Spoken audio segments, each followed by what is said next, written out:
नमस्कार दोस्तों, स्वागत है आपके अपने YouTube चैनल संस्कृत अड्डा पर।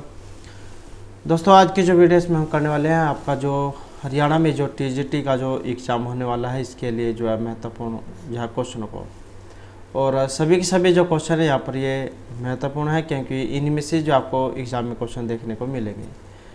और अगर आप हमारी इनसे पहले वाली वीडियो को देखना चाहते हैं तो इसे आप हमारे चैनल की प्लेलिस्ट में जाकर देख सकते हैं। वहाँ पर आपको सभी की सभी जो वीडियो है वो मिल जाएंगी। इसके अलावा आप हमारा जो दूसरा चैनल है रीडिंग राउट्स के नाम से, इसे भी सब्सक्राइब कर सकते हैं, और जो हमारा टेलीग्राम ग्रुप है, इन तीनों को आप ज्वाइन सब्सक्राइब कर सकते हैं। और क्योंकि इस चैनल पर हम आपके जो भी कोई महत्वपूर्ण अपडेट जो है वो डालते रहते हैं। इसके अलावा आपके जो जीके क्वेश्चन है वो भी जो इस चैनल पर हम डालते रहते हैं, तो आप जो उनको भी देख सकते हैं। क्योंकि आपका जो यहाँ पर संस्कृत का जो एग्ज़ाम है, इसके अलावा अन्य जो भाग है वो भी आपके एग्ज़ाम में पूछे जाएंगे। और वीडियो शुरू करने से पहले अगर आपने अब तक हमारे चैनल को सब्सक्राइब नहीं किया तो सब्सक्राइब कर लीजिएगा। तो हमारा जो यहाँ पर पहला क्वेश्चन आया है, ओदकांतम स्निग्ध जना अनगंतव्य इति श्रूयते अयम कस्य है। यहाँ पर जो एक श्लोक जो है उसके अंदर से कह सकते हैं आप, एक लाइन है, और ये इनमें से किन की है? महर्षि कर्णव, गौतमी, सारद्वत या सारंगरव की। और इस पंक्ति का जो यहाँ पर संबंध है तो इसमें माना गया ऑप्शन सी वाला, तो सारंगरव जो है उनकी यहाँ पर मानी गई है। अभिज्ञान शकुंतलम जो उसमें से ये लिया गया है।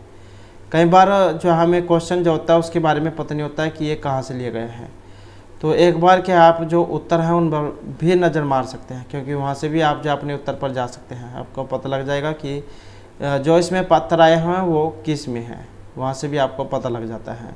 तो ये सारे पत्थर आपके अभिज्ञान शकुंतलम में आए हैं, जो महर्षि कालिदास के द्वारा रचित है। और ये जो पंक्ति जो है यहाँ कर्णव से कहा गया सारंगरव का कथन है। तो सारंगरव जो उन्होंने कही थी ये कर्णव से, जिसका मतलब यहाँ पर क्या लिया गया है कि स्निग्ध जना ओदकांतम स्निग्ध जनान गंतव्यम, कि जो सगे संबंधी जो होते हैं स्निग्ध जन, उनका अनुगमन पानी आने तक करना चाहिए। मतलब स्निग्ध जन जो है अपने लोग का अनुगमन पानी वाले स्थान तक करना चाहिए, अर्थात जो प्रिय व्यक्ति जो होते हैं उनको मार्ग में वहाँ तक छोड़ने जाना चाहिए जहाँ तक कोई नदी या तालाब हो। क्योंकि ये परंपरा जो है प्राचीन काल से चली आ रही है। अब भी जो है ऐसा होता है, जब भी आपके घर कोई मेहमान आता है तो आप उसको जो आपका द्वार जो है दरवाज़ा, वहाँ तक उसको छोड़ने जाते हैं। पहले जब उसको नदी या कोई तालाब जो आता था तो वहाँ तक छोड़ने जाते थे, तो नदी तालाब तो जो अब नहीं है तो घर के द्वार तक आप छोड़ने जाते हैं। तो वो ये जाए उसी का जाए यहाँ पर पालन हो रहा है। तो सारंगरव जाए इनके द्वारा कही गई थी ये कर्णव से, तो यह कर्णव से कहा गया सारंगरव का कथन है। उसके बाद आ जाता है नेक्स्ट हमारा प्रवर्तिताम प्रकृति हिताय पार्थिव है पुनः भुवम परिगत शक्तिरातम भो अयम भरतवाक्य है कस्मिन ग्रंथे उद्धृतो अस्ति। अब यहाँ पर क्या है, एक भरतवाक्य है, और किस ग्रंथ से लिया गया है? मृच्छकटिकम, अभिज्ञान शकुंतलम, मालविकाग्निमित्रम या उत्तरामचरितम। तो ये इनमें से लिया कहाँ से गया है, और इसका जो इनमें संबंध है ऑप्शन सी वाला रहेगा। तो अभिज्ञान शकुंतलम जो है उसमें से ये लिया गया है। जैसे कि आपको पता ही है अभिज्ञान शकुंतलम में क्या 7 अंक हैं, तो 7वां अंक जो है उसी में से यहाँ पर ये जो श्लोक है ये लिया गया है। परिवर्तिताम प्रकृति हिताय पार्थिव है सरस्वती श्रुत महताम मह्यताम मम अपि च क्षप्यत हो नील लोहित है पुनः भुवम परिगत शक्तिरातम भू। इस प्रकार का एक यहाँ पर ये श्लोक है। और इसमें क्या कहा गया था? राजा प्रजा के हित के लिए यत्न करे, वेदों के द्वारा प्रकट की गई महिमा वाली वाग्देवी का कोई परित्याग न करे, सर्वशक्तिमान शंभु मेरे पुनः जन्म को निवृत्त कर दे।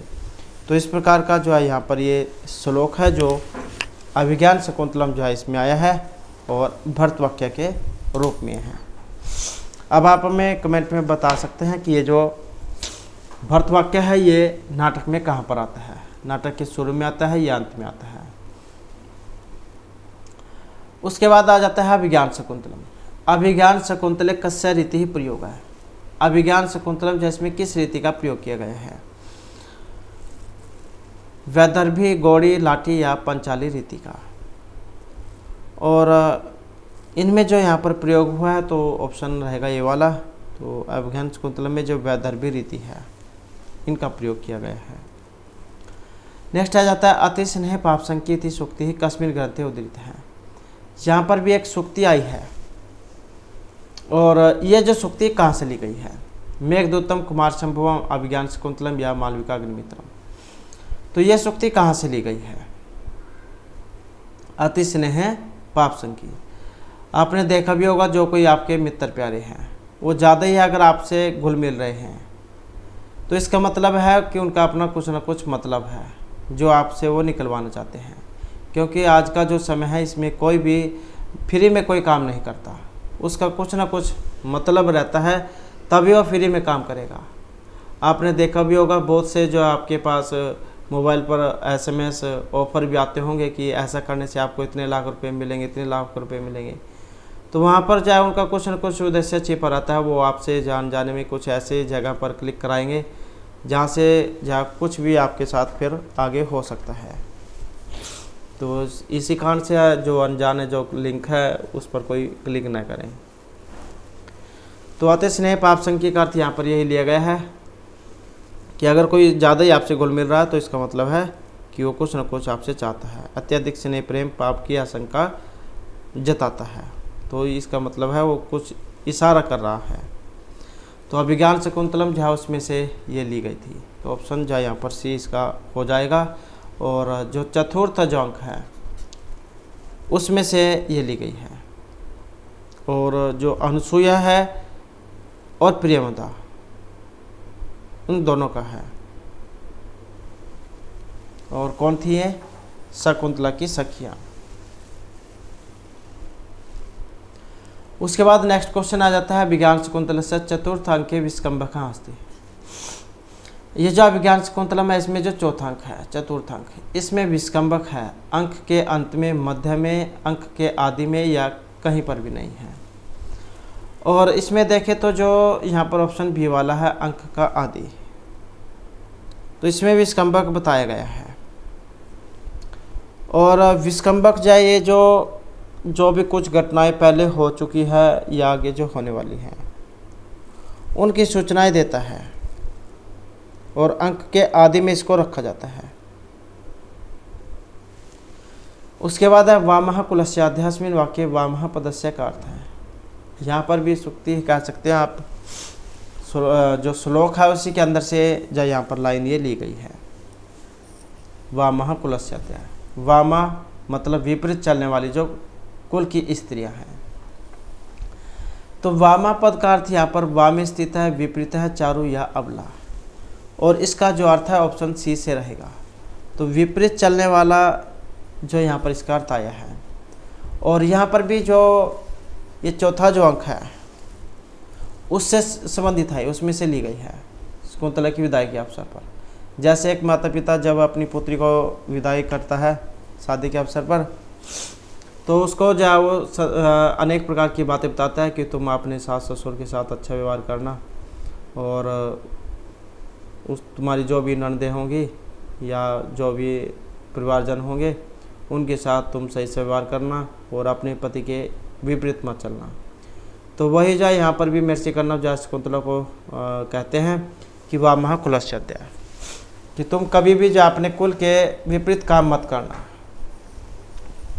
मतलब जो भी कुछ कहा जाता है उसका जो कहना मानना। और ऐसा नहीं है कि तुमसे कहा कुछ जाए और अपनी मनमानी करना, क्योंकि इस प्रकार की जो स्त्रियाँ हैं वो कुल का क्या है नाश करती है। वामः कुलस्याध्याय, कुल के विपरीत चलने वाली स्त्रियाँ। तो वो जो एक स्त्री जा उसके ऊपर निर्भर करता है परिवार को किस दिशा में उसको लेकर जाए।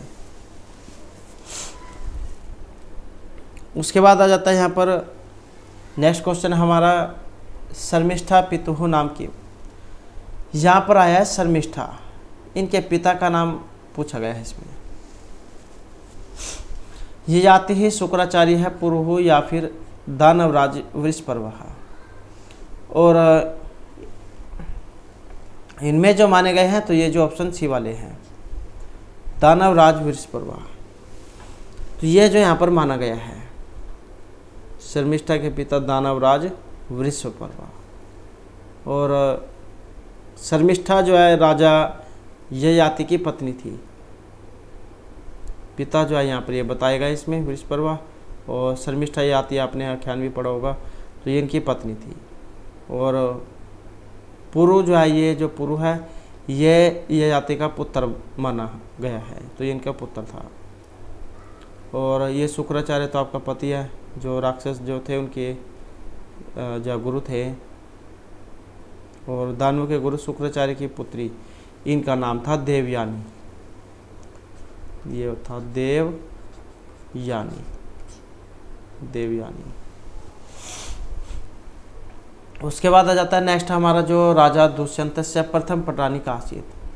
राजा जो दुष्यंत है, इनकी जो यहाँ पर प्रथम जो पटरानी थी, क्योंकि जो पहले जो होते थे, एक राजा जो होते थे उसकी बहुत सारी पत्नी होती थी, तो ऐसा जो अपने को बलशाली बनाने के लिए करते थे वे, ताकि कोई दूसरा राज्य जो उन पर आक्रमण न करे और फिर वे हार ना जाए, मतलब अपनी पावर को बढ़ाने के लिए। तो ये राजा दुष्यंत है, इनकी पटरानी का नाम सानुमति, वसुमति, शकुंतला या फिर मेनका।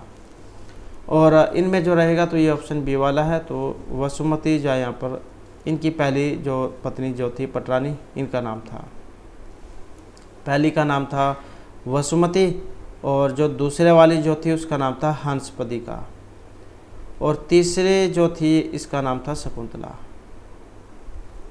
और ये सानुमति जो है ये मेनका की जो सखी है उनका नाम है। और मेनका तो आपका पति है, ये शकुंतला की रियल माँ थी। उसके बाद का नामोषण उद्गे नम वालिकाम सिंचती इदम कस्य कथनमस्ति। यहाँ पर एक ये पंक्ति आई है, का नाम उष्ण उद्गे नम वालिकाम सिंचती इदम कस्यम कथनमस्ति। तो यहाँ पर एक कथन है, और किन का है? गौतमी, प्रेमदा, अनुसुईया या सांग्रव का। और इसका जो इनमें संबंध देखे तो जो ऑप्शन बी वाला है प्रेमदा, उनका क्या है यहाँ पर माना गया है कि भला कौन गर्म जल से नव मालिका को जो है सींचेगा। तो अभिज्ञान शकुंतलम जो उसमें से ये ली गई है चतुर्थ अंक में से।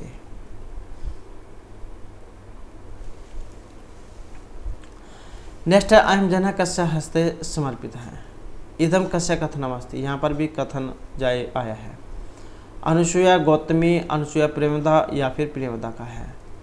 तो अहम जनक कस्य हस्ते समर्पित है।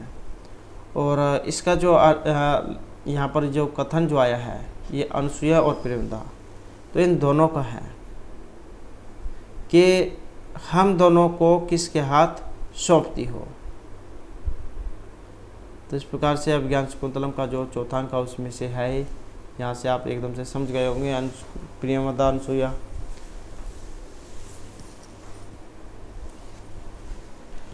उसके बाद केवा नसिंह परिभो पदम निष्फला आरंभयत्न इयम सुक्ति कस्य ग्रंथे उद्धृत अस्ति। यहाँ पर ये जो सुक्ति आई है ये किस ग्रंथ से है? किरातोर्जुनीयम, नीति शतकम, अभिज्ञान शकुंतलम या मेघदूतम से। और इस सुक्ति का जो संबंध है तो इनमें रहेगा ऑप्शन सी वाला। तो जो मेघदूत है उसमें से लिया गया जो खंड काव्य है, खंड काव्य या गीति काव्य जो महर्षि कालिदास के द्वारा रचित है। और इसमें जो यक्ष है, यक्ष या मेघ से कहते हैं कि हे मित्र, असफल प्रयत्न करने वाले कौन तिरस्कार के पात्र नहीं होते, अर्थात सभी होते हैं। तो इस प्रकार से जो यक्ष जो यहाँ पर मेघ से कहते हैं, मेघदूत जो उसमें से ये लिया गया है। उसके बाद आ जाता है नेक्स्ट हमारा निम्नलिखितेषु कः लघुत्रयम् नास्ति। तो यहाँ पर लघुत्रय जो उसके अंतर्गत नहीं आता है। गीत गोविंदम, कुमार संभव, मेघदूत या रघुवंशम। और इनमें जो आया है तो ये जो ऑप्शन ए वाला है गीत गोविंदम, तो यही क्या इनमें नहीं आता है। और महर्षि कालिदास जो उनके हैं ये तीनों के तीनों, महर्षि कालिदास, कुमार संभव, रघुवंशम और मेघदूतम, लघुत्रयी। और एक जो है बृहत्त्रयी भी एग्जाम में जब पूछा जाता है, और बृहत्तरे के अंतर्गत जो है फिर किरातार्जुनीयम, शिशुपाल वधम और नैषधीयचरितम ये आते हैं।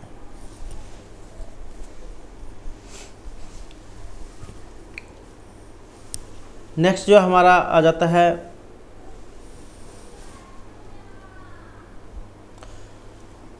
हरिश्चंद्रिका धोत हर्म्या रूपेण वर्णिता नगरी अस्ति। तो यहाँ पर कौन सी नगरी के बारे में वर्णन है? विदिशा, अलका, उज्जैनी या दसपुरम के बारे में। और यहाँ पर जो वर्णन है ऑप्शन रहेगा सी वाला। तो जो अलका नगरी है उनके बारे में यहाँ पर इसमें कहा गया है। नेक्स्ट है लघुत्रय इति संज्ञा प्रस्थितस्य काव्यत्रयस्य प्रणेता कवि ही वर्तते। तो जैसे कि हमने अभी बात की थी, लघुत्रय काव्य रचने वाले जो कवि है इनमें से कौन है? क्षेमेंद्र है, बिल्लन है, जयदेव या महर्षि कालिदास हैं। और इनमें आए हैं ऑप्शन डी वाले। तो महर्षि कालिदास जो उन्होंने ये लघुत्रय लिखे हैं। उसके बाद जो नेक्स्ट क्वेश्चन आ जाता है हमारा, मेघदूते वक्रः पंथ यद्यपि भवतः इत्यादि भी वचो भी मेघम परार्थिति यक्षः गन्तुम्। मेघदूत में वक्र पंथा यद्यपि भवतः, आपका रास्ता यद्यपि टेढ़ा होगा। इस प्रकार के जो वचन है, कथन है, मेघ से प्रार्थना कर रहे हैं यक्ष जाने के लिए। कहाँ पर जाने के लिए? अलका, विदिशा, उज्जैनी या रामगिरी में। और इनमें जो कहा गया है ये जो उज्जैनी है यहाँ पर जाने के लिए। तो इस क्योंकि जब यक्ष जो है अपनी प्रेमिका से अलग हो जाते हैं तब वो मेघ को दूत के रूप में अपनी जो पत्नी है, प्रेमिका है, उनके पास जो संदेश लेकर भेजते हैं हालचाल पूछने के लिए। तब रास्ता बताते हैं कि तुम्हारा रास्ता यहाँ से ऐसे होगा, यहाँ से ऐसे होगा। तब ये बताते हैं कि यद्यपि उत्तर दिशा में प्रस्थान किए हुए आपका मार्ग टेढ़ा हो जाएगा, फिर भी आपको उज्जैनी नगरी जो महाकाल की नगरी है उसकी रमणीय घटना को देखने अवश्य जाना चाहिए। तो मतलब जाने का रास्ता जाओ यहाँ पर बता रहे हैं। उसके बाद है मेघदूते राजराजस्य दध्यो इति पदे राजराजस्य इति पदे न अभिहितः अस्ति। तो यहाँ पर राजराजस्य जो आया है इसके बारे में आपने बताना है। यक्ष, महाकाल, कुबेर या इंद्र है। और यहाँ पर जो इनमें आया है ये ऑप्शन है बी वाला। तो ये आया है धनपति कुबेर के लिए। और कुबेर की नगरी कौन सी है? अलकापुरी। और ये थे यक्षों के अधिपति।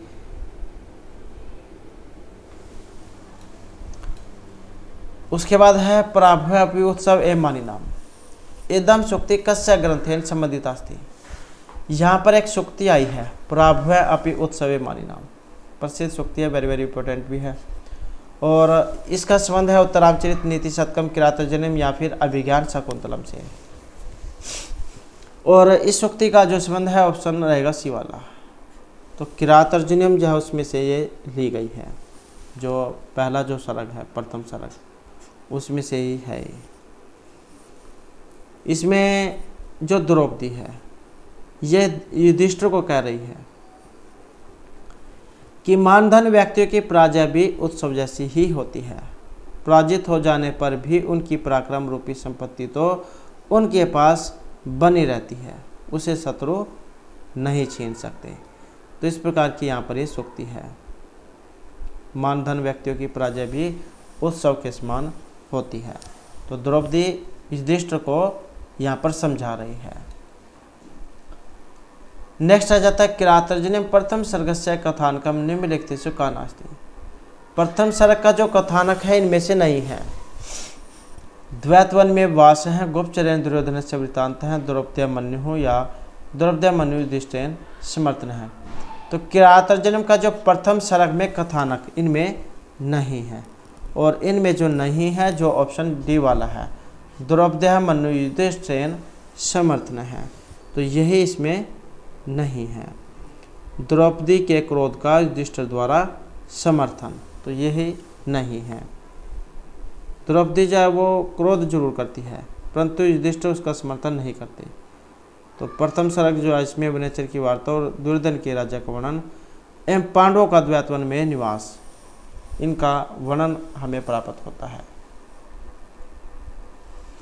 उसके बाद है भारवी काव्य मार्ग कथ्यते। महर्षि भारवी का जो काव्य मार्ग है वो कहा गया है।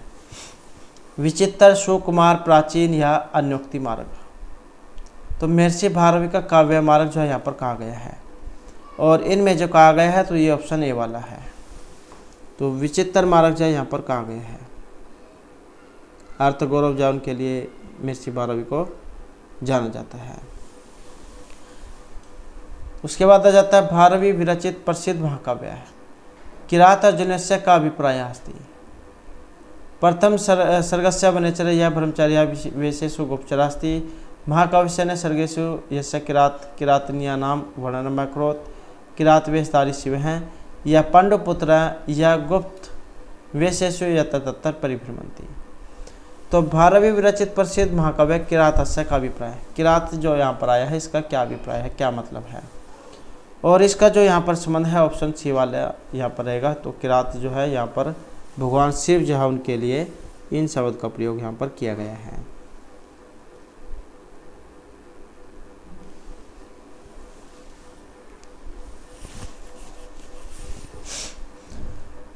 उसके बाद है सहसा विद्युत न क्रिया वेका परमाप्तम पदम।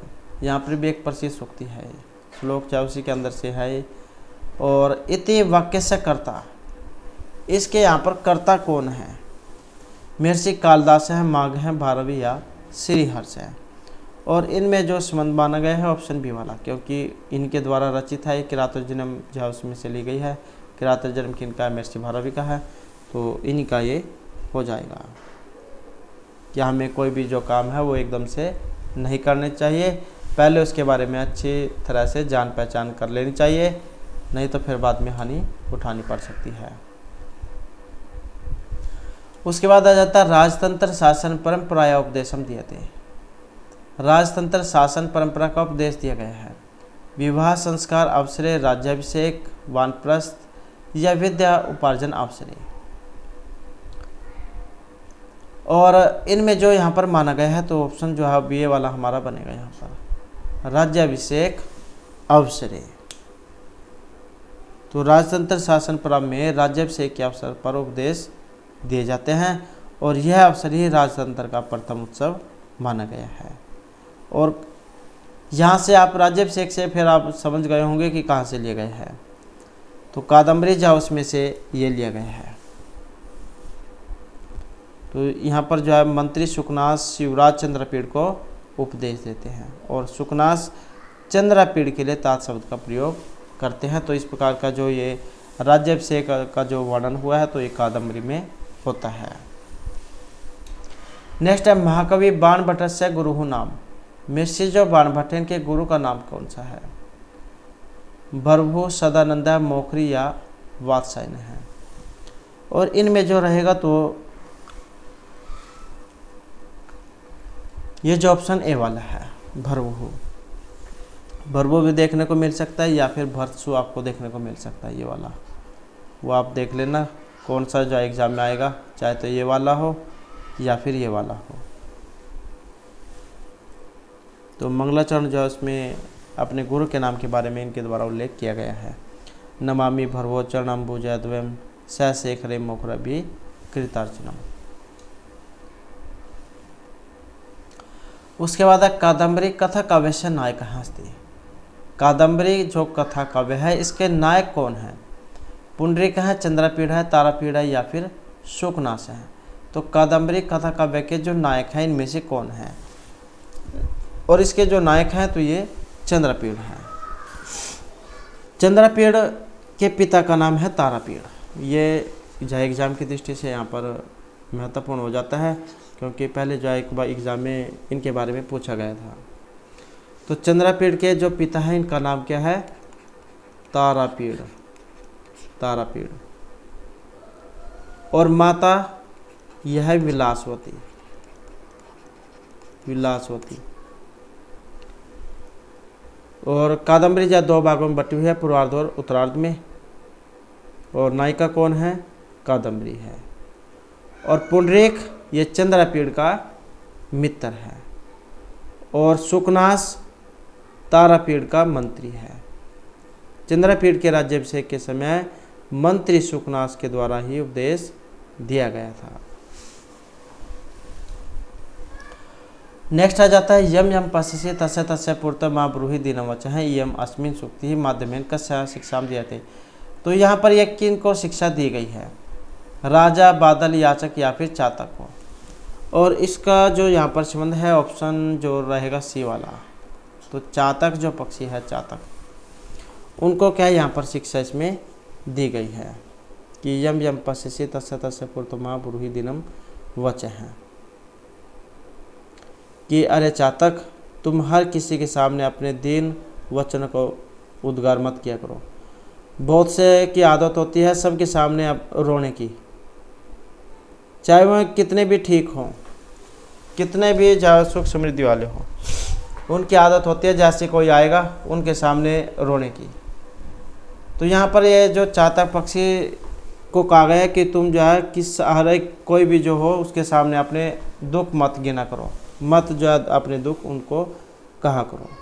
क्या रे चातक, तुम हर किसी के सामने अपने दीन दुखी वचनों को उद्गार मत किया करो।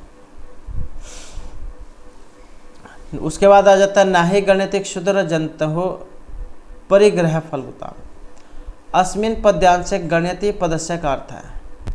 यहाँ पर पंक्ति आई है, इसमें गणितीय एक शब्द आया है, ये किन के लिए है? गणना करने से है, संख्या विचार या शत्रुता उत्पन्न करने से है।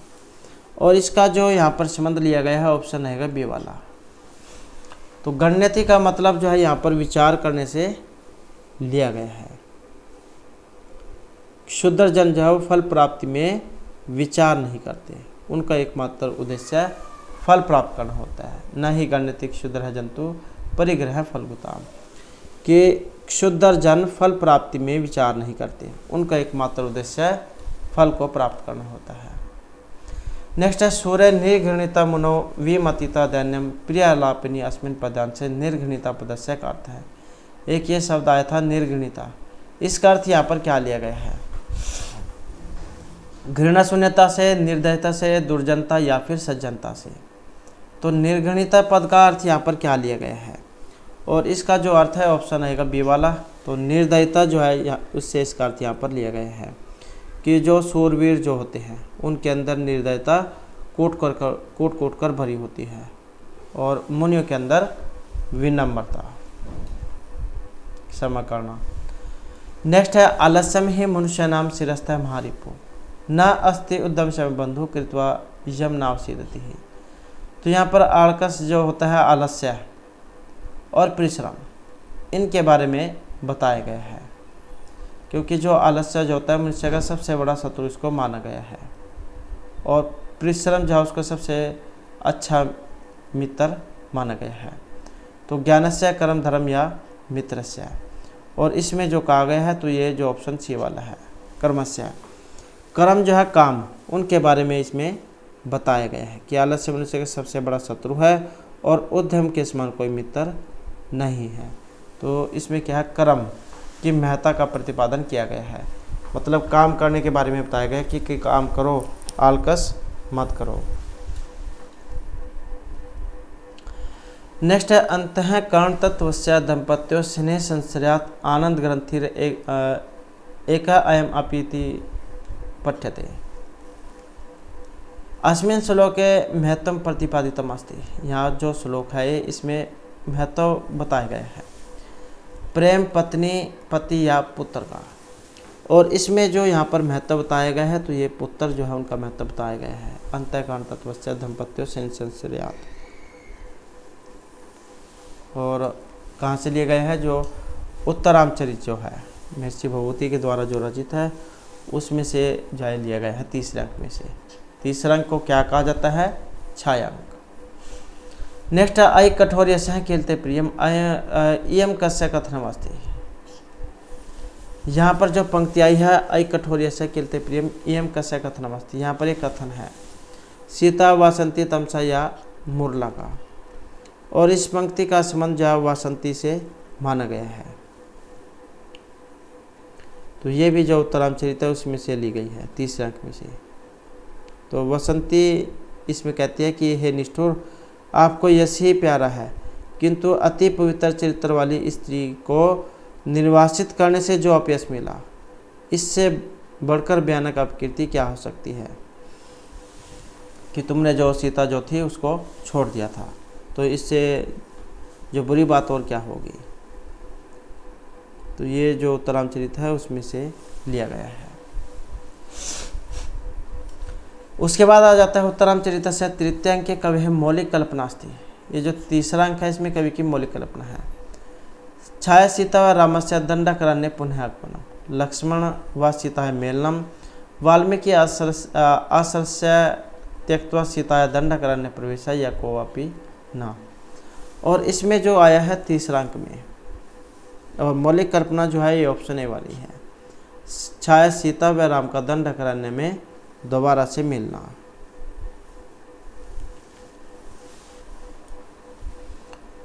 नेक्स्ट है छाया सीतया से दंडकारण्य आगतवान रामस्य दर्शन द्वितीय पात्र अस्ति। तो जो छाया अंक है उसकी बात है, क्योंकि छाया दिखाया गया है, मतलब छाया अंक तीसरा ही है। तो इसमें दंडकारण्य में जब आते हैं तो राम के साथ और जो दूसरा पात्र है किन को दिखाया गया है, भगीरथी, तमसा, मुरला या इनमें से कोई भी नहीं था। और इनमें जो रहेगा तो ये जो ऑप्शन बी वाला है तमसा। तो छाया सीता के साथ दंडकारण्य में आए हुए राम का दर्शन करने वाला जो दूसरा पात्र है वो यहाँ पर तमसा को बताया गया है। अब यहाँ पर ये जो दो पात्र हैं तमसा और मुरला, ये कौन है? तो ये दोनों अधिष्ठात्री नदी देवता हैं और सीता की सहेलियां भी इनको कहा गया है। नेक्स्ट है पुनः दंडकारण्य आगतवान रामेण शक्यशाम पात्राणाम भगवती तृतीय अंक वनिता। तो दोबारा से दंडकारण्य में जाए हुए राम के साथ किन पात्रों का भगवती के द्वारा तीसरे अंक में वर्णन किया गया है? तमसा, मुरला, वासंती या भागीरथी का। और इनमें जो वर्णन हुआ है ये ऑप्शन बी वाला है, तो ये वासंती का है। तो दोबारा दंडकारण्य में आए हुए राम के साथ वासंती को महर्षि भगवती ने तीसरे अंक में दिखाया है। उसके बाद है भागीरथी उत्तरामचरिते कस्य पूजा व्याजेन सीता मान्यति। तो यहाँ पर भगवत भागीरथी उत्तरामचरित में किसकी पूजा करने के बहाने जय सीता को लेकर आती है? शिव है, ब्रह्मा, विष्णु या फिर सूर्य है। और इनमें जो माना गया है तो ऑप्शन है डी वाला। भागीरथी जो उत्तरामचरित में सूर्य की पूजा करने के बहाने सीता को लेकर आती है, और ये काम जो तीसरा जो अंक है इसमें होता है। उसके बाद नेक्स्ट क्वेश्चन आ जाता है एक और रसा करुण निमित्त भेदाद, इस प्रकार का एक ये श्लोक भी है। और इदम उक्ति ही उत्तरामचरितस्य केषाम् अंकेन संबंधः अस्ति। एक और रसा करुण एवं निमित्त भेदाद। तो एक और करुण जो है करुण रस से आप समझ गए होंगे कि उत्तरामचरित में से है, जो महर्षि जो भगवती है उनके द्वारा ये रचित है, क्योंकि इनको क्या करुण रस का कवि जब माना गया है। अब ये जो यहाँ पर श्लोक है, पंक्ति है, ये बतानी है कौन से में से है। और इनके अनुसार जो इसमें यहाँ पर मानी गई है ऑप्शन रहेगा सी वाला। तो जो तीसरा अंक है इसमें ये मानी गई है। 47वां श्लोक जो इसमें बताया गया है। नेक्स्ट है भारतवर्ष से सर्वप्रथम यवन शासन बीज आरोपण करो। भारतवर्ष में सर्वप्रथम यवन शासन का बीज आरोपण किया गया था महमूद गजनवी, शाहबुद्दीन, अलाउद्दीन या कुतुबुद्दीन ऐबक के द्वारा। और इसमें जो रहेगा ये ऑप्शन बी वाला है, शाहबुद्दीन के द्वारा। और कहाँ पर है इनका वर्णन? शिवराज विजय में, जो पंडित अंबिका दत्त व्यास के द्वारा रचित है। उसके बाद है घटिका उपाधि का विभूषित है। यहाँ पर घटिका इस उपाधि से अलंकृत किए गए थे महर्षि बाणभट्ट, भर्तृहरि, कालिदास या पंडित अंबिका दत्त व्यास। तो घटिका शतक या इस उपाधि से अलंकृत किए गए थे, और इनमें से जो अलंकृत किए गए हैं तो ये ऑप्शन सी वाले हैं, पंडित अंबिका दत्त व्यास, क्योंकि एक घड़ी में 100 श्लोकों की रचना करने की जो समर्था ये रखते थे। उसके बाद है इन शब्द से तात्पर्य है। इन है जो यहाँ पर एक शब्द है, इसका क्या मतलब है? सेवक, गुलाम, स्वामी या पापी से। और इसका जो यहाँ पर अर्थ इनमें आया है ऑप्शन आएगा बी वाला। तो स्वामी जो ऐसे इनका अर्थ लिया गया है। उसके बाद क्वेश्चन है दम्बोली शब्द का क्या अर्थ है? वज्र, पंकज, प्रस्तर या भ्रमर। और इसका अर्थ यहाँ पर ऑप्शन ए से लिया गया है, वज्र से। और इसका वर्णन भी है शिवराज विजय जो इसमें हुआ है।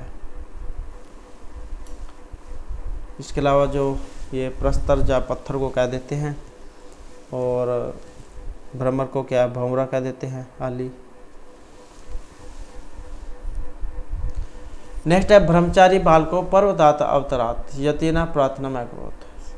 तो ब्रह्मचारी बालको विद्या अध्ययन की उपदेशम दिए थे, स्व आश्रमी स्वान्यति या राजनीति शिक्षा। तो यहाँ पर एक शिक्षा दी गई थी, मतलब यातना प्रार्थना की गई थी। और इनमें जो मानी गई है, जो ऑप्शन बी वाली है, अपने आश्रम में आने के लिए। तो जो ब्रह्मचारी जो बालक थे, इन्होंने पर्वत से उतरकर आने वाले योगीराज से अपने आश्रम में आने की याचना की थी, मतलब प्रार्थना की थी। और बालक कौन थे? बालकौ आया है यहाँ पर, बालक हैं बालकौ। बालकौ का मतलब क्या? दो हैं, यहाँ पर दो हैं। अब दो कौन कौन से थे? तो ये दो बालक गौर सिंह और श्याम सिंह खड़ग सिंह के पुत्र थे।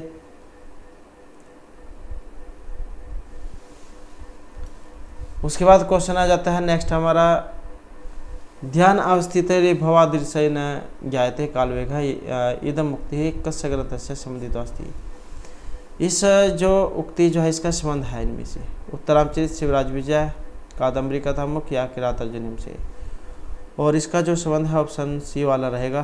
तो ये भी शिवराज विजय जो उसी में से ली गई है।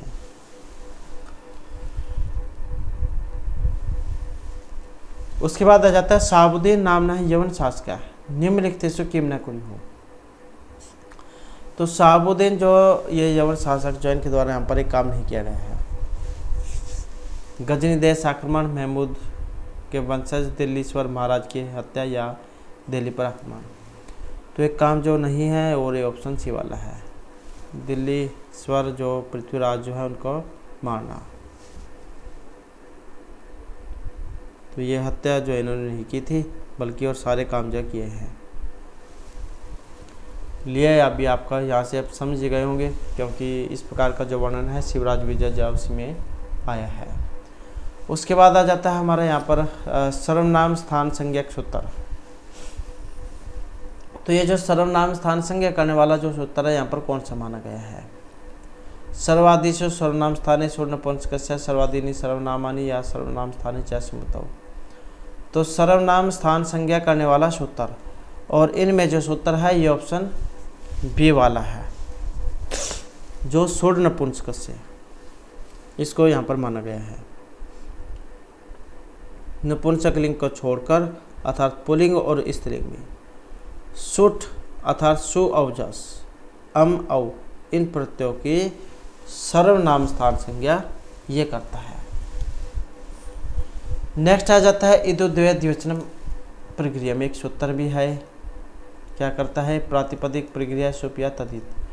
तो इदुद्वय द्विवचनम प्रक्रिया, तो क्या करता है? प्रक्रिया जो संज्ञा है वो करता है। तो ऑप्शन सी वाला फिर इसमें जा बन जाएगा। और किन किन में करता है? हरिये तो पढ़े होगा आपने, विष्णु गंग्यामु, तो इनमें लगता है। और इसके साथ ही प्लुत प्रक्रिया चिन्हित में सूत्र भी लगता है। तो जो प्रकृति भाव जो है उसके संधि में आते हैं, प्रकृति भाव संधि के अंतर्गत। उसके बाद अतिनिद्रम इति पदस्य लौकिक विग्रह। अतिनिद्रम का लौकिक विग्रह कौन सा बनेगा? अतिशय निद्रा, निद्रा अत्यधिक निद्रा, या निद्रा संप्रति न युज्यते। अतिनिद्रम का लौकिक विग्रह कौन सा बनेगा? और इसका बनेगा ऑप्शन डी वाला।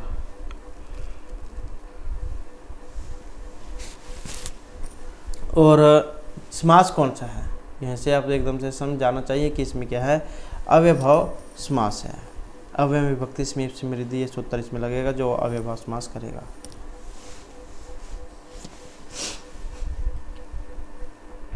उसके बाद आ जाता है द्वियमनम, वेरी वेरी इंपॉर्टेंट है ये वाला भी। द्वियमनम इसमें समास है, अव्ययभाव तत्पुरुष द्विगु या बहुव्रीहि समास। तो द्वियमनम यहाँ पर क्या है, ये नदीवाची है, और जब नदीवाची होगा तो अव्ययभाव समास उसमें रहेगा। नदीभीष जो सूत्र है ये इसमें अव्ययभाव समास करेगा।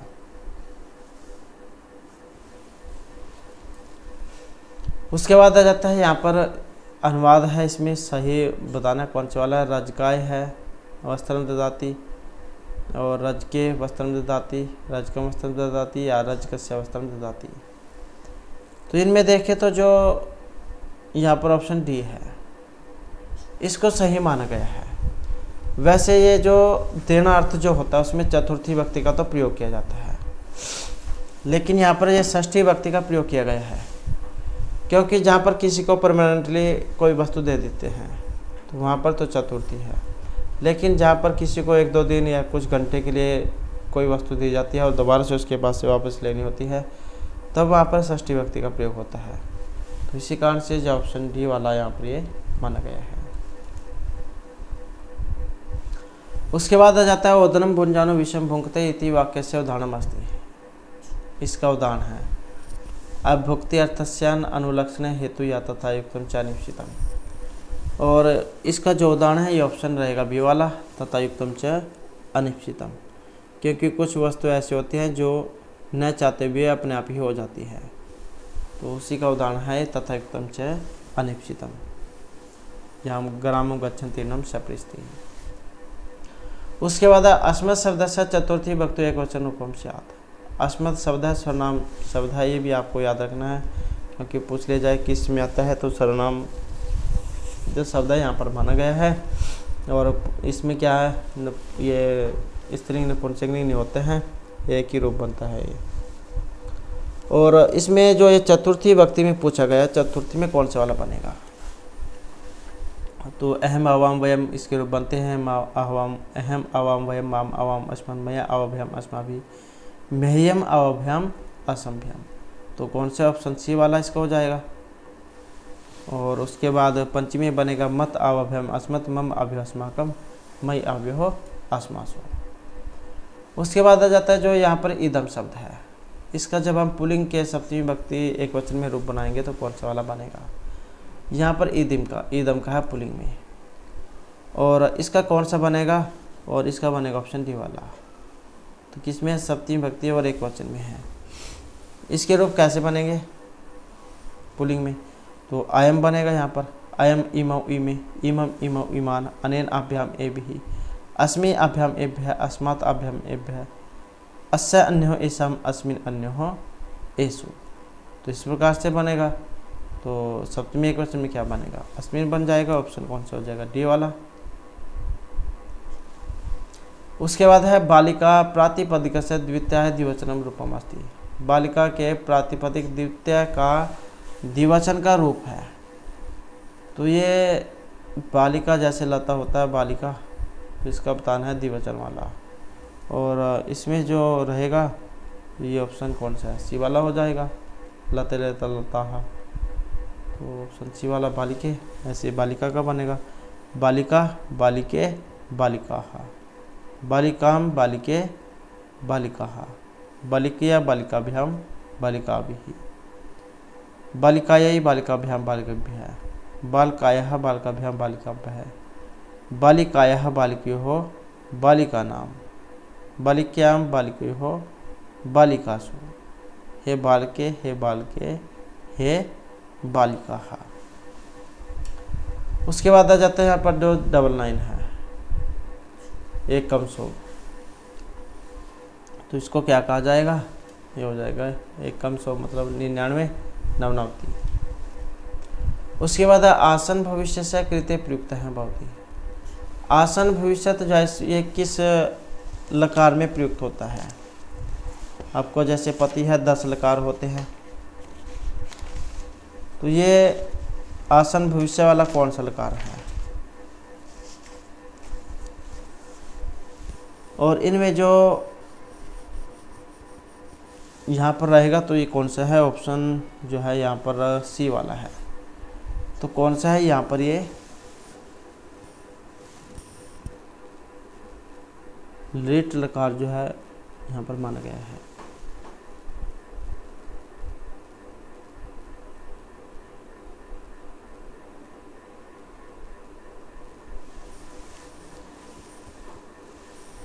नेक्स्ट आ जाता है, और किसी क्वेश्चन में अगर आपको कोई डाउट लगता है तो उत्तर के साथ कमेंट जरूर कर दीजिएगा, और साथ में ये भी बता दीजिएगा कि यहाँ पर इस कारण से जो ये आंसर आया है, क्योंकि कई बार जो उसका बहुत से अर्थ निकल जाते हैं एक ही क्वेश्चन के। तो आप उदाहरण जो है वो अगर आपको मिलता है तो उदाहरण के साथ आप जरूर जो उसको बता दीजिए करो। नेक्स्ट है राधा पत्रम लेखी सती, इसका जब हम वाच्य परिवर्तन करेंगे तो कौन सा बनेगा। तो जैसे प्रथमा ये करता है, कर्ता को हमने कर्म में ले जाना है, तो इसमें कौन से वाला बनेगा। और इसमें जो हो जाएगा फिर ये जो यहाँ पर बी वाला है, क्योंकि ये जब हम कर्म में बनाते हैं तो क्या तृतीय में जाता है, और ये वाला क्या है प्रथमा में, और ये आत्मनिपद, तो राधिया बनेगा। राधिया लते होता है, जैसे राधा लता, लतिया बनता है जैसे एक वचन में, तो राधिया पत्रम, और क्या बनेगा लिखिष्यति, लिखिष्यते।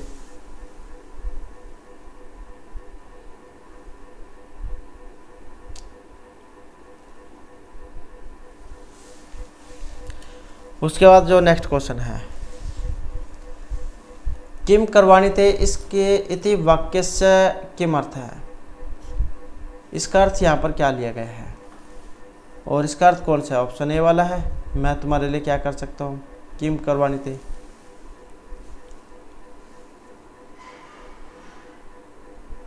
उसके बाद जो नेक्स्ट क्वेश्चन आ जाता है, मैं यश नहीं चाहता हूँ, इस वाक्य को जब हम यहाँ पर संस्कृत में जब बनाएंगे तो कौन क्या बनेगा इसका,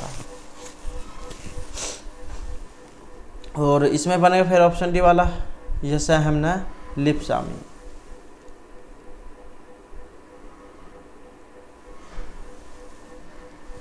उसके बाद है कर्तृवाच्य कर्म किसमें विभक्ति प्रयुक्त है। कर्तृवाच्य में कर्म किस विभक्ति में होता है। तो कर्तृवाच्य का कर्म प्रथमा तृतीय द्वितीय या चतुर्थी में। तो कर्तृवाच्य का जो कर्म है वो किस में होता है, जैसे कि हमने ऊपर बदला था। तो यहाँ पर जो इसमें रहेगा ये ऑप्शन बी वाला है।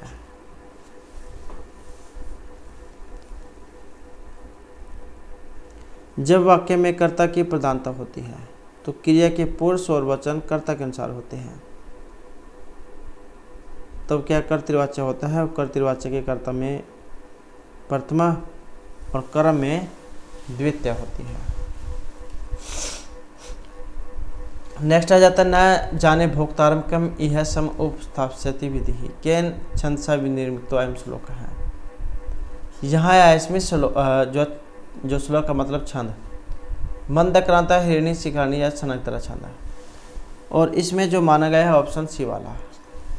तो शिखरणी जो छंद है उसका लक्षण है ये, और अभिज्ञान शकुंतलम जो उसमें से लिया गया है कि अनग्रातम पुष्पम किशल्यम उन्मूलनम करुहम रणविद्यम रत्नम मधु नव अस्वादित रसम अखंडम पुण्य फलम इव च तद्रूपम अनगम न जाने भोक्तारम कम इह सम उपस्थाप्य से विधि।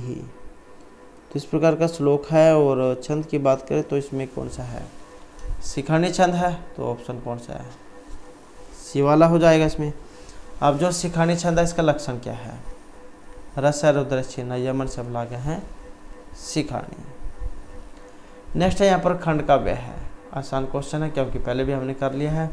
तो खंड काव्य में कौन सा है, तो जो ऑप्शन सी वाला है मेघदूत, क्योंकि किसी को खंड काव्य कहा गया है। और कितने श्लोक है इसमें, 115 है, 63 प्लस 52 115। कहीं कहीं पर आपको 121 भी देखने को मिल सकते हैं, क्योंकि कुछ जो आचार्य उन्होंने अपने चार अलग अलग माने हैं। नेक्स्ट है मेघदूत यक्ष है वास्तविक उत्तर वर्तते।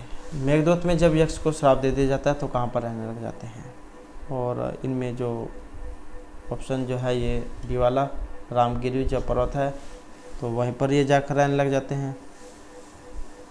और कितने साल का जो इनको दिया जाता है श्राप, तो ये 1 वर्ष का।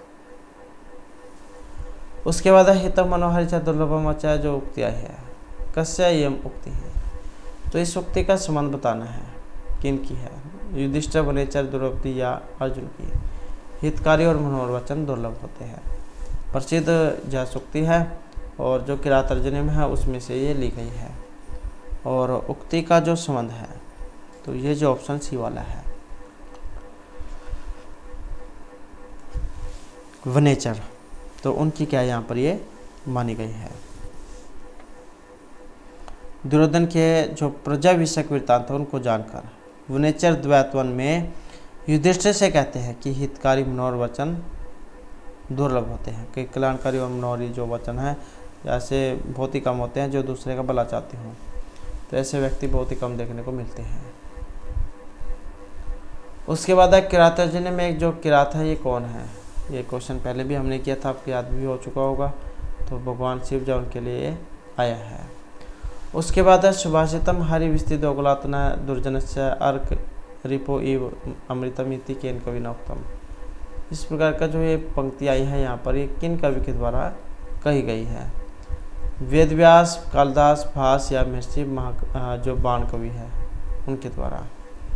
और इसका जो यहाँ पर संबंध है ऑप्शन आएगा सी वाला। तो इस पंक्ति का जो संबंध है ये महर्षि बाणभट्ट से लिया गया है। उसके बाद क्वेश्चन आ जाता है हमारा सर्वथा न कंचन सप्रिशंति श्रीधर्माणाम उपमाताया कस्मात् ग्रंथात् वाक्यमुद्धृतम्। तो ये जो वाक्य है यहाँ पर किस ग्रंथ से, किस काव्य से ये लिया गया है। दस कुमार चरितम, हर्षचरित, नैषधीचरित या कादम्बरी से। और इस पंक्ति का जो इनमें संबंध है और ये ऑप्शन क्या है, डी वाला है। जो कादम्बरी है उसमें से है जो महर्षि बाणभट्ट के द्वारा रचित है। और इसमें फिर जो महर्षि बाणभट्ट है क्या कहते हैं, तो महर्षि बाणभट्ट कहते हैं कि ऐसा कभी हो ही नहीं सकता कि किसी भी शरीरधारी को पीड़ा बिल्कुल भी स्पर्श न करे, क्योंकि शरीर जो है उसमें कष्ट या जरूर होता है। ऐसे कोई रेयर चांस है, 100 में से एक आदि होगा जिसको चोट लगने पर दुख न होता हो। नेक्स्ट है ज्ञानवद विदग्धुर ब्रह्मापि नरम न रंजति। इसमें अलंकार है, पंक्ति भी है, सूक्ति भी कह सकते हैं, वेरी इंपॉर्टेंट है कि किसी वस्तु का लोक सीमा अतिक्रांत अतिशय पूर्वक वर्णन करना ही अतिशयोक्ति है। तो ये जो आई है यहाँ पर ज्ञानवद विदग्धु ब्रह्मापि नरम न रंजति, कि जो आधे ज्ञान वाले जो होते हैं उनको ब्रह्मा भी क्या है समझा नहीं सकता है। तो इसमें अलंकार है और अलंकार जो है यहाँ पर ऑप्शन ए वाला है, अतिशयोक्ति जो है यहाँ पर इसमें अलंकार बताया गया है। उसके बाद है नीति शतक में श्लोक है, 50 है, शतम है, पंचविंशति है या द्विशतम है। और नीति शतक जो है ये महर्षि भर्तृहरि जो उनके द्वारा तो रचित है, क्योंकि शतक त्रय के लिए इनको जान जाते हैं। इन्होंने 3 शतक लिखे थे, नीति, श्रृंगार और वैराग्य शतक।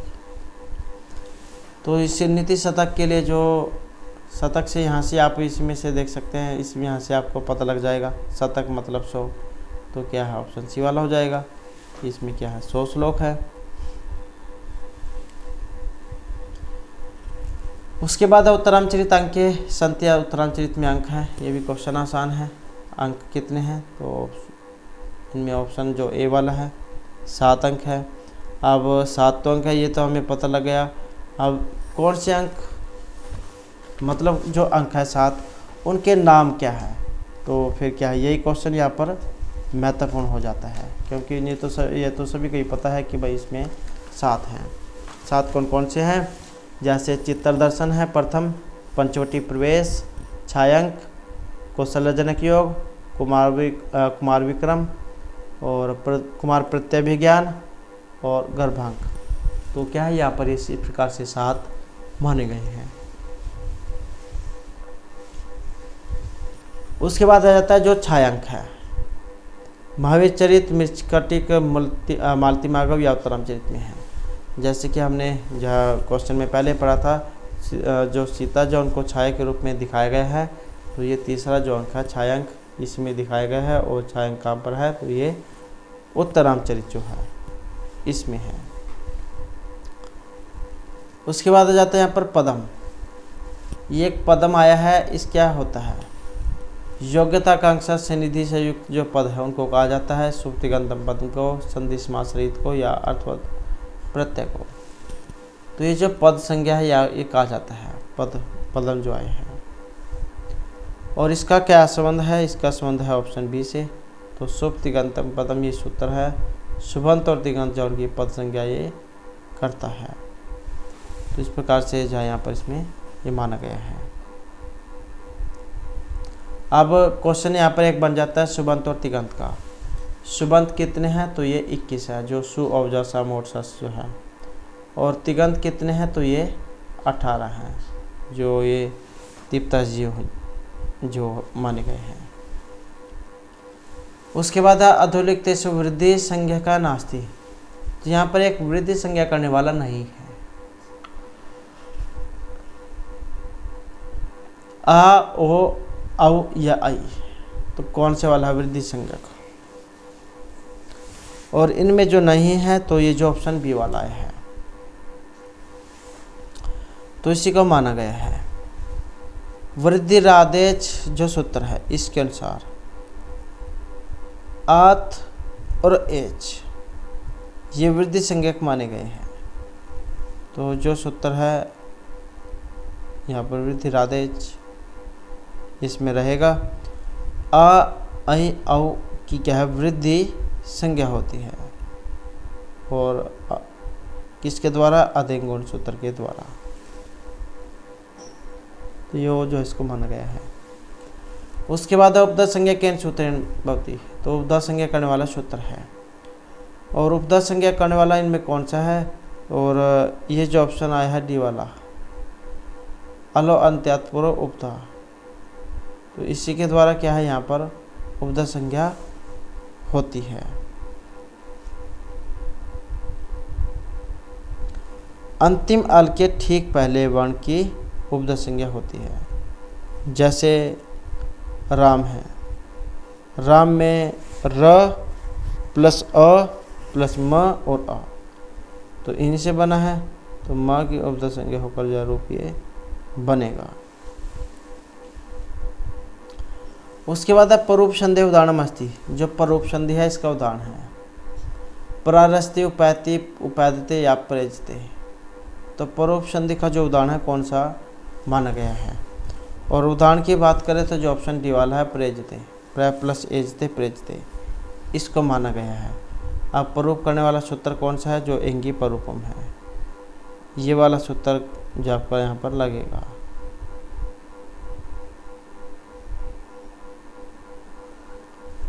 उसके बाद जो नेक्स्ट क्वेश्चन आ जाता है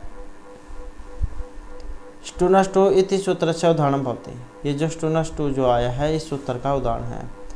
अजंत हैं, तत्च रामष्ट हैं या लब्ष्ट हैं, लब्ध हैं। और स्टूनस्टू सूत्र जो है इसका उदाहरण कौन सा है? इसका ऑप्शन जो एपी वाला है, राम षष्ठ है। तो ये जो यहाँ पर स्टूनस्टू जो है एग्जाम की दृष्टि से है महत्वपूर्ण, क्योंकि स्टूनस्टू और स्टूनस्टू ये दो जो एग्जाम में जरूर आते हैं। तो स्टूनस्टू जो है इसका उदाहरण यहाँ पर ये रामष्ट है जो है ये रहेगा। ये क्या करता है? सकार और त्वरक को सकार एवं ट्वर्क के साथ योग होने पर सकार एवं ट्वर्क होता है। तो जैसे रामस टीकते, ये सा जो है जैसे इसका बनेगा ये रामस टीकते टीकते। तो ये जो सा जो है इसको क्या है? मूर्धन्य वाला सा ये करेगा।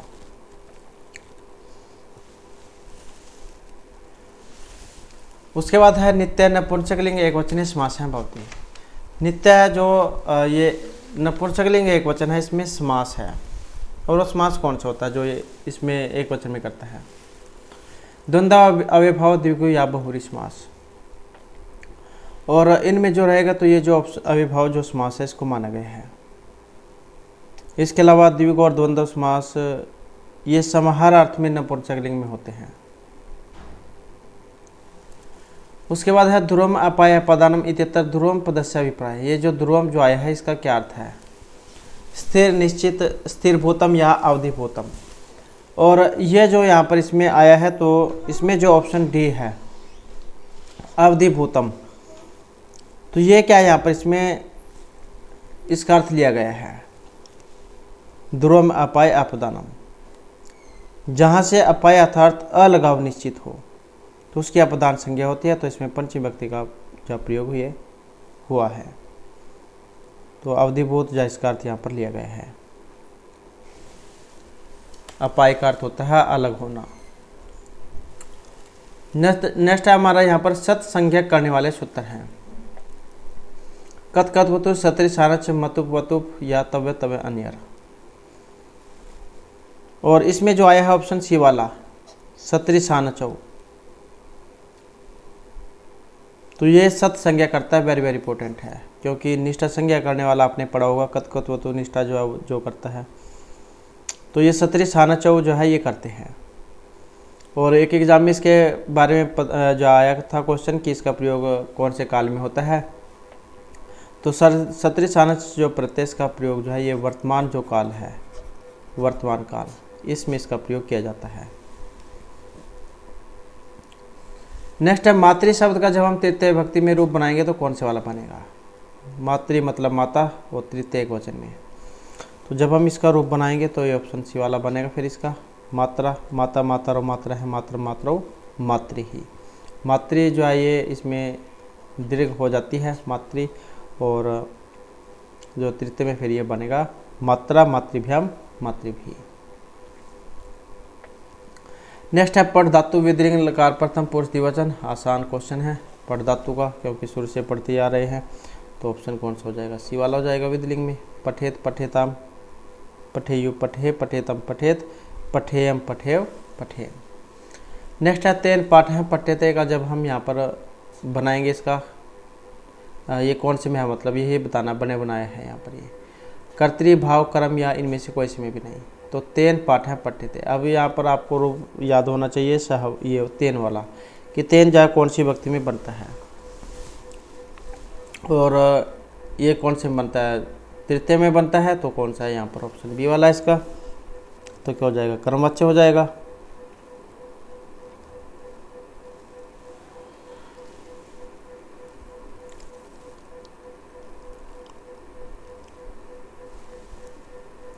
तो नेक्स्ट है हमारा यहाँ पर एकोनविंशति को जब हम हिंदी में लिखेंगे, एकोनविंशति मतलब क्या, 20 से कम, और 19 तो क्या होगा ऑप्शन डी वाला एकोनविंशति, एक कम 20 कह देते हैं जिसे। नेक्स्ट है संयोग संज्ञा भविष्यति। यहाँ पर संयोग संज्ञा होगी, तो ये जो संयोग संज्ञा इनमें से किस में होती है, और संयोग संज्ञा जो ऑप्शन रहेगा बी वाला, दो जो व्यंजन हैं उनके बीच में। सूत्र कौन सा है संयोग संज्ञा करने वाला, हलो अनंतरा संयोग है, जो क्या करेगा आपकी संयोग संज्ञा करता है। अचो से अव्यवहित हल संयोग संज्ञक होते हैं, तो दो व्यंजनों के मध्य में। नेक्स्ट है अधोलिखिता नाम कस्मिन् पदे संहिता संज्ञा प्रयुक्ता। उपेंद्र है, कमलम, रामस्य या अचल है, तो संहिता संज्ञा यहाँ पर होगी, और किसकी होगी, ऑप्शन जो ए वाला है उपेंद्रा। अब संधि कौन सी है, तो गुण संधि जो उसका उदाहरण है ये गुण संधि का। सूत्र कौन सा है, परस्य निकर्ष संहिता। अत्यंत समीपता होने की स्थिति में संहिता संज्ञा होती है, और संहिता होने पर संधि कार्य होगा। उप प्लस इंद्र है, उपेंद्र है।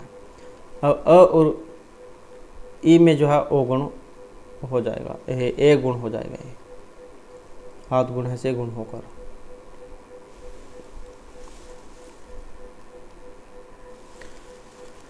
नेक्स्ट है स्वर्ण संज्ञा विधायक सूत्र। स्वर्ण संज्ञा करने वाला सूत्र है, यह स्वर्ण संज्ञा होती है,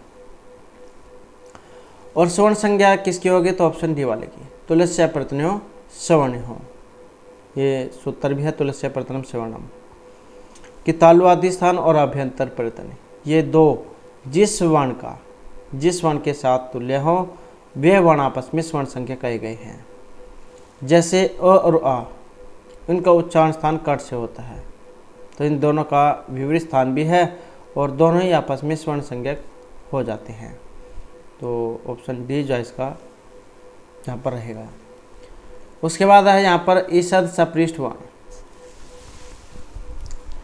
और ये जो ईसद सपृष्ठ जो वर्ण हैं ये कौन से हैं, या इनको क्या कहा जाता है?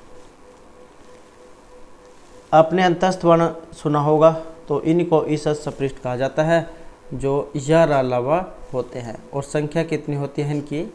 4। नेक्स्ट आ जाता है मध्वरी। संहिता संज्ञक वर्ण होता है, या किस संधि में आता है ये मध्वरी? यह संधि विच्छेद क्या होगा? मधु प्लस में अरि, मध्वरी। अब यहाँ पर संहिता संज्ञक वर्ण है, जब हम इसकी संधि करेंगे क्या बनेगा? मधु प्लस में अरि, यही होता है। और अब इसमें संहिता संज्ञक वर्ण कौन कौन से होंगे फिर? तो इसमें उ है, ये अ है, तो यही होंगे। तो फिर कौन सा बनेगा? ऑप्शन सी वाला। सूत्र कौन सा है? परसनिकर्षा संहिता, जो संहिता संज्ञा करता है। 2 वर्णों के त्यंत समीपता संहिता कही जाती है। नेक्स्ट है अजभिर्वहिता हल है। इनकी संज्ञा होती है संयोग, पद, महाप्राण या स्वर्ण संज्ञा। तो अजभिर्वहिता हला संयोग संज्ञा स्यु। हलो अनंतरा संयोगा जो सूत्र है, अचों के व्यवधान से रहित वर्णों की संयोग संज्ञा होती है।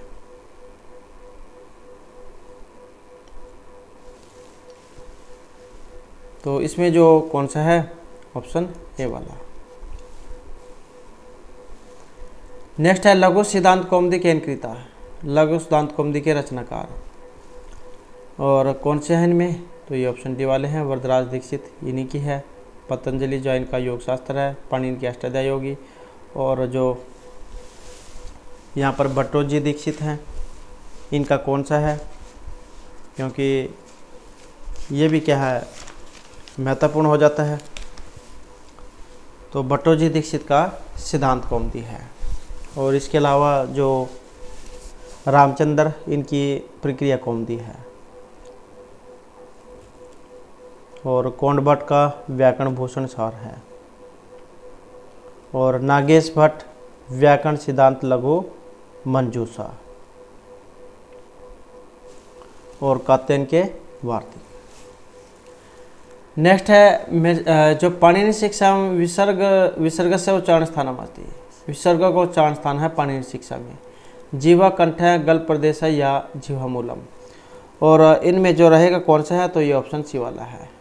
तो जो कंठ है, गला, इसको माना गया है। उच्चारण स्थान हमने जैसे कि पहले भी किए थे, तो अक्वा विसर्जनम कंठ है। इनका उच्चारण स्थान किससे होगा?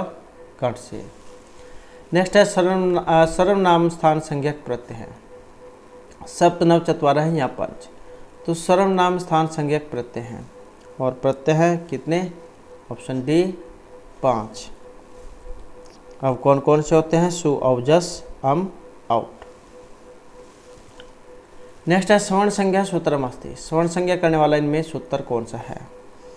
और इनमें जो आया है ये ऑप्शन सी वाला, तुल्यस्य प्रतनम सवर्णम। यही कि आपके स्वर्ण संज्ञा करता है। और आकाशवर्ण दीर्घ सूत्र जो है इसके द्वारा दीर्घ होता है। और ये जो है कि री वर्ण और मिथ है, सवर्ण माध्यम,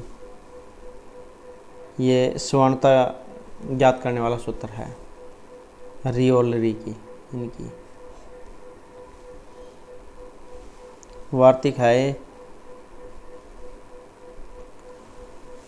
उसके बाद है यहाँ पर निषेध विकल्प संज्ञा। निषेध विकल्प की संज्ञा उपधा, परिभाषा, विभाषा या प्रातिपदिक। और इनमें जो मानी गई है ऑप्शन बी वाली। तो इसमें भी आपने एक सूत्र पढ़ा होगा, नैवेति विभाषा। तो निषेध और विकल्प को विभाषा कहा जाता है। तो ये जो विभाषा संज्ञा करने वाला सूत्र है नैवेति विभाषा। उसके बाद आ जाता है द्विवचनम। तो इसमें होती है प्रातिपदिक, शुभ, प्रगृह्य या तद्धित। और इनमें जो आया है ऑप्शन कौन सा है? सी वाला होगा। तो क्या होगी? इसकी प्रगृह्य संज्ञा होगी।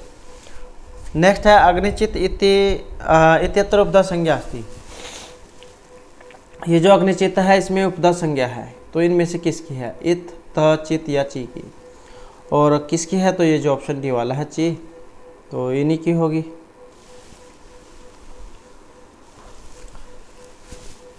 और ये जो ची है इसका क्या बचेगा, ई बचेगा शेष। तो इसमें क्या है, ई वन की उपदा संज्ञा होगी, अल अंत्यात पूर्व उपदा जो सूत्र है। और इस सूत्र से अंतिम अल से पूर्व वर्ण की उपदा संज्ञा होती है।